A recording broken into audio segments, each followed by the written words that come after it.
Here we have a cheap unbranded soldering iron, which is available from a variety of different eBay sellers and generally comes as part of an accessory package. Today we're going to be taking this thing apart, seeing what's inside it and seeing what makes it tick. So we'll try and get this thing apart then. We'll start at the mains cable end, take the strain relief grommet away. First thing I notice is this is a twin core cable, so this iron doesn't appear to be earthed. The higher quality ones do tend to be earthed. I'm not sure what the UK regulations say about that. But the colours on the cable are slightly non-standard as well. We've got red and black, and as you know, brown and blue are live and neutral nowadays. There also doesn't appear to be a cable retention system either. I mean, if you gave this thing a pull, it looks like it's just the conductors are fed through gaps in the board in there. We'll see in a bit. Anyway, the board doesn't seem to want to come out. This is the temperature control, or at least it's a control with temperature markings on it. I don't think it really is a temperature controlled iron. I think it's far too cheap for that. Let's see if we can get the control out. Yeah, the board doesn't seem to want to come out. Maybe we attack it this end. I did use this iron for a little bit and I noticed that the tips themselves were getting really eaten away. You can probably see it in that one. They're getting eaten away after only about an hour or so of use, which is pretty horrendous, really. It's probably the flux is rotting away the tip. So the tips themselves are fairly entry quality, really. They're not really going to... I mean, I had an iron for many, many years and with the same original tip on it. That was an Antex. Oh, it's a bit yucky, isn't it? Another thing I was noticing was after about an hour's continuous use, the whole iron body was getting really, really hot. And that's despite having this foam rubber covering on it. It was going through that.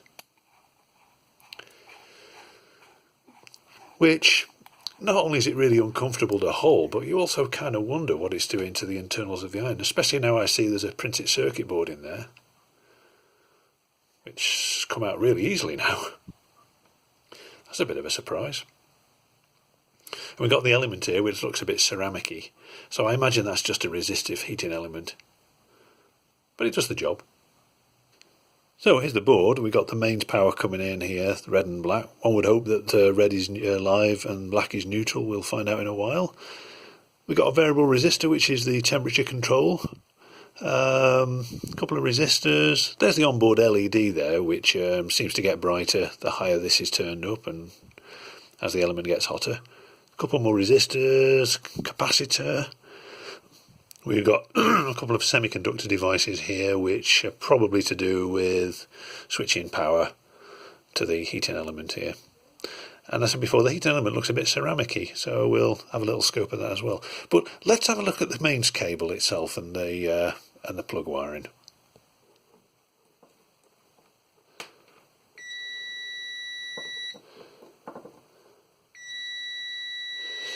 Yeah, it does actually look like the red is live and the black is neutral.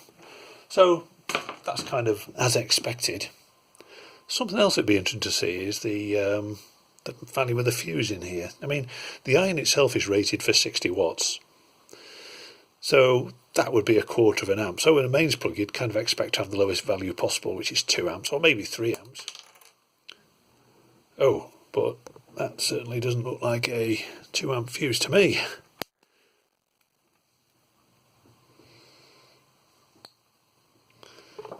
Yeah, a 13 amp fuse. So my recommendation is if you do have one of these irons, check the fuse, and if it's 13 amps like mine, plop a 3 amp in there or maybe even a 2 amp. Now, although this fuse is the wrong value, it does appear to have the BS marking on it and a load of other impressive looking stampings. But it makes you wonder if it's actually is BS approved. The way I like to test fuses is take them apart and see if there's any sand inside them. Because good quality fuses do have sand in them.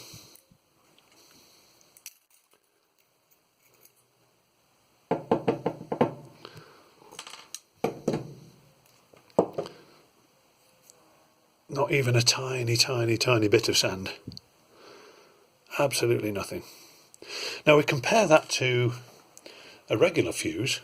This is a higher quality fuse, 13 amp again. We'll do the same thing with this one.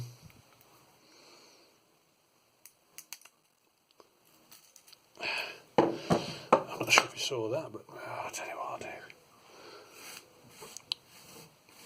See the sand? It's just come out of the fuse. So yeah, so not only was this fuse the wrong value, I would severely doubt that it is BS approved. No sand inside it. So as regards the power input of this iron, there really isn't a lot positive to say about it. We have a incorrect value fuse, 13 amp fuse in a 1/4 amp iron. The fuse itself is rather dubious quality to say the least. We have a twin core cable, so the iron isn't earthed. The cable retention system in the iron is, well, would you be happy with something like that? And I've noticed that the body of the iron gets really hot in use. You could assume that the printed circuit board inside the iron also gets hot, which wouldn't bode well for the longevity of the components on it. But would the actual circuit and the workings itself provide any relief for us? Well, let's find out. This appears to be the schematic of our iron's printed circuit board, and it comes out as a common type of AC power control that's used for a variety of resistive and semi-resistive loads. So this is the kind of thing you'll see in lighting dimmers, and maybe even motor speed controllers, as well as heating elements like we've got here. And it works on the usual principle of a rapid on-off switching at a set point in the main cycle to achieve a desired average power output into the load, which is in our case the heating element. Now the switching itself is performed by this device here, which is called a triac, and you can think of this as an AC capable rapid switch. And in fact we could actually redraw the circuit diagram, and effectively what's happening is this.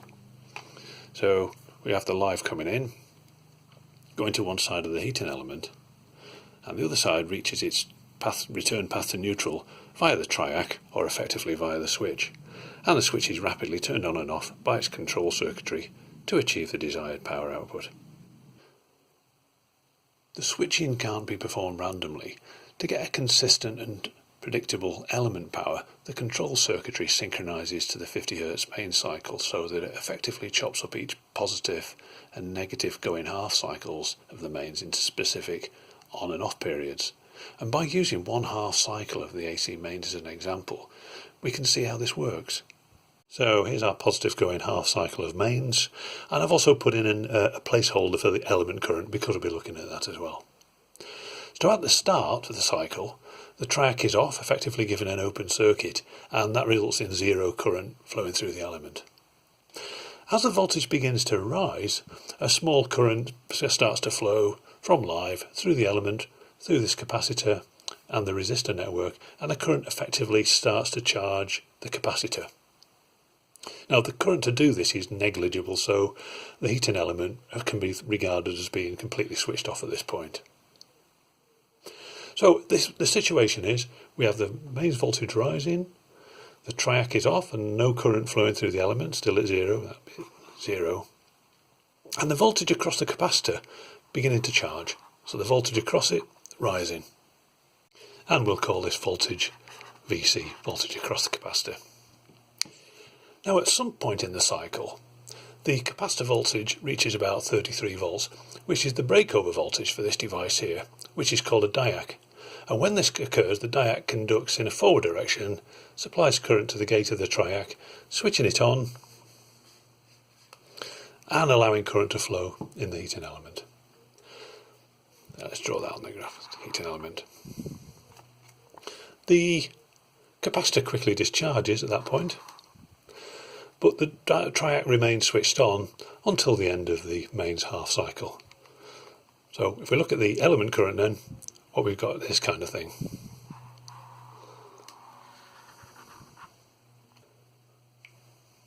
What happens on the next half cycle, the negative going one, is exactly the same, but the current flows in a reverse direction in all the components that we've mentioned here.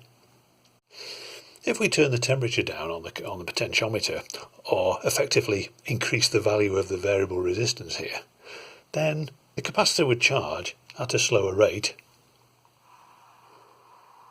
the 33 volts breakover threshold would be reached later in the cycle, and therefore the turning on of the triac would have been later in the cycle as well. So we would effectively have dissipated less power in the heating element. And that's the way which the control circuitry synchronises to the main cycle. Just for a bit of interest, I've desoldered the heating element from the iron, and in its place I've put in a piece of wire which I've then fed to my trusty drill here. This rated at 600 watts. So I'm just kind of wondering if I can control the drill speed with what used to be the temperature control on the iron. So let's give it a try.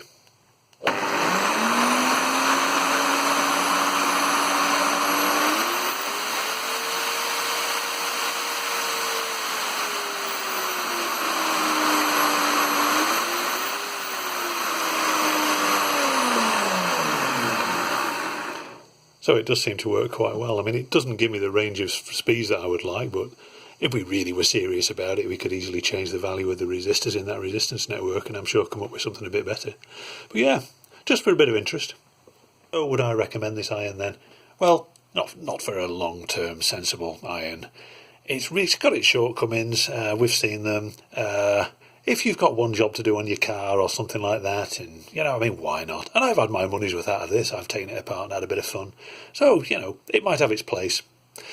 I bought this to attempt to replace my old Antex X25, which I've had for many years. Still going strong now, but it's starting to get a bit tatty. I was hoping that new iron would be a credible alternative to it. It hasn't really done that. So I bought one of these Antex X25s, which I'll be reviewing in a future video. Thanks for watching, folks. All the best, and I'll catch you very soon.